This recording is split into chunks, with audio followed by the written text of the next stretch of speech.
Hello everyone, my name is Irene, also known as Queen Irene, and today I decided that I'm going to come to you from my bedroom and my gorgeous queening headboard that I handmade myself. I just feel like this gives you a feel of like my crux.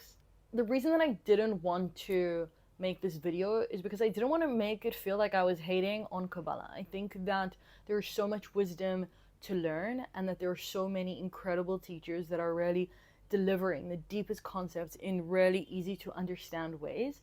But I also feel like a big part of those teachings is missing. And the reason that it's missing is because people like to water it down so that it's more accessible, and then we kind of commercialize it and westernize it. And it really takes away the essence of what Kabbalah truly is. And the way that I would describe what's going on with Kabbalah is that it is some sort of cultural appropriation.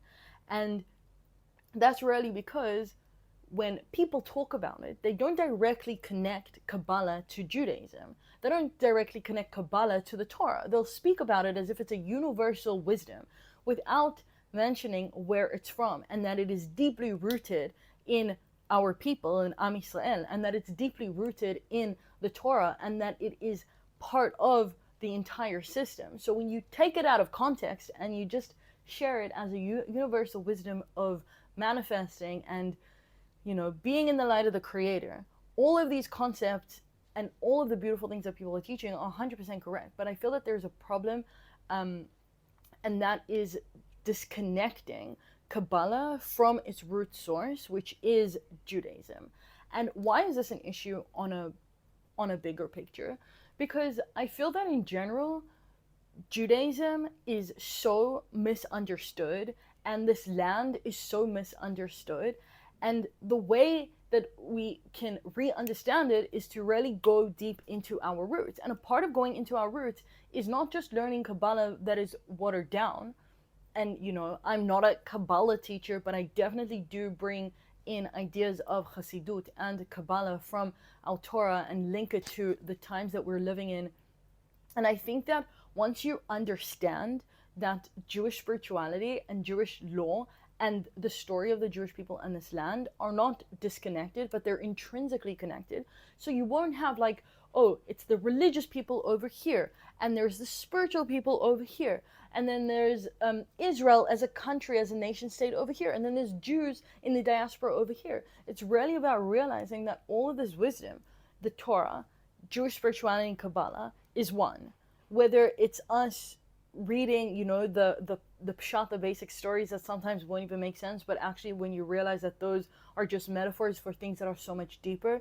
So number one, realizing that the Torah is a universal wisdom, and, you know, of course, it inspired Christianity and Islam, and Kabbalah is just the mystical spiritual side and explanations of the Torah. So number one, connecting the Torah and Kabbalah as being completely inseparable to the people of Israel. This wisdom was passed down from generation to generation, past 3,000 years, and they say that Kabbalah really originated in Adam, that Adam was the first person to channel Kabbalah. Why? Because Adam wasn't a person. Adam was the cosmic being that withheld all of reality and all of creation.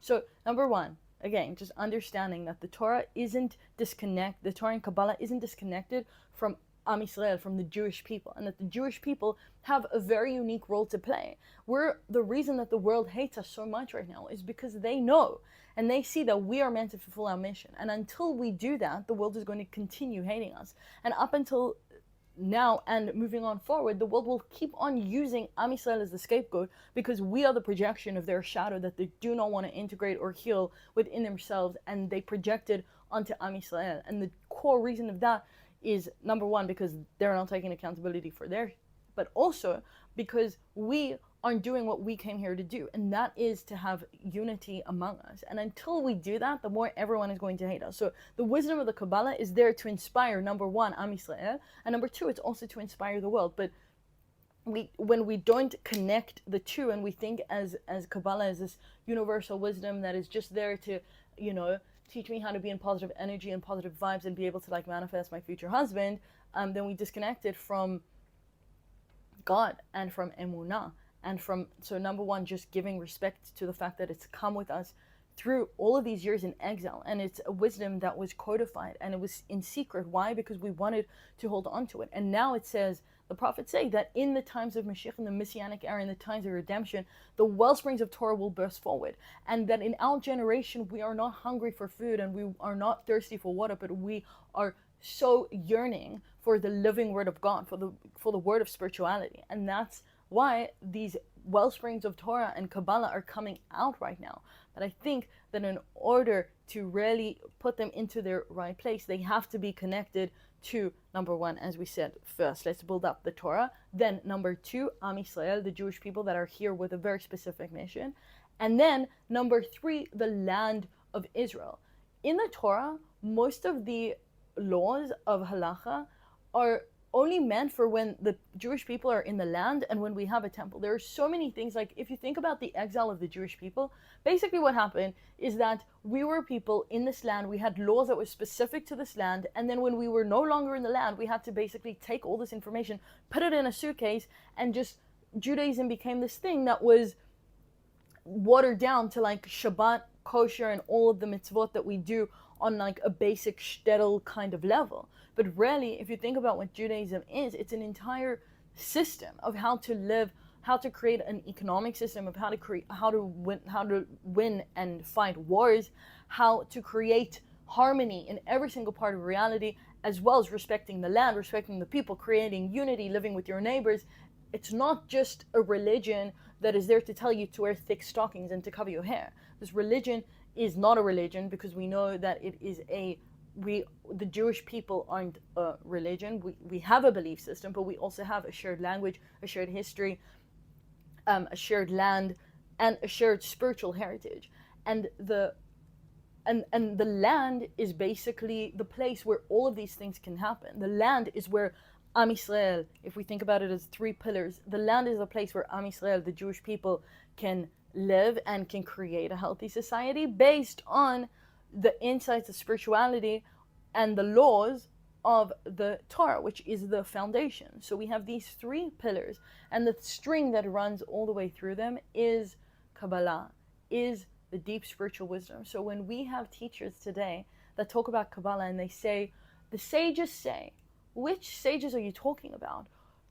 Have, like, respect the source, quote the source. These are not just sages. It's not just anonymous sages. These are the Jewish sages.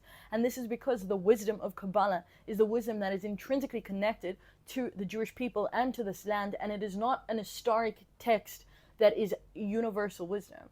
And I think that the more that we can connect, not just to Kabbalah as this watered down kind of spirituality, which again is powerful and amazing, but if we realize that it is only one part of this complete system that also combines the nation of Israel, that also combines our unique individual path and work to do in this world, and it also connects the collective of Am Yisrael, the Jewish people in Israel, and Am Yisrael in the entire world, and all hopefully coming together to do our work and our path in this land. So that was my colonized Kabbalah lowdown, and I think that it is important, and I think that it's important to continue learning Kabbalah and learning Jewish spirituality, but really remembering that it is only one part, one link of the much broader chain. And yeah, okay, I'm going to bat mitzvah. See you soon.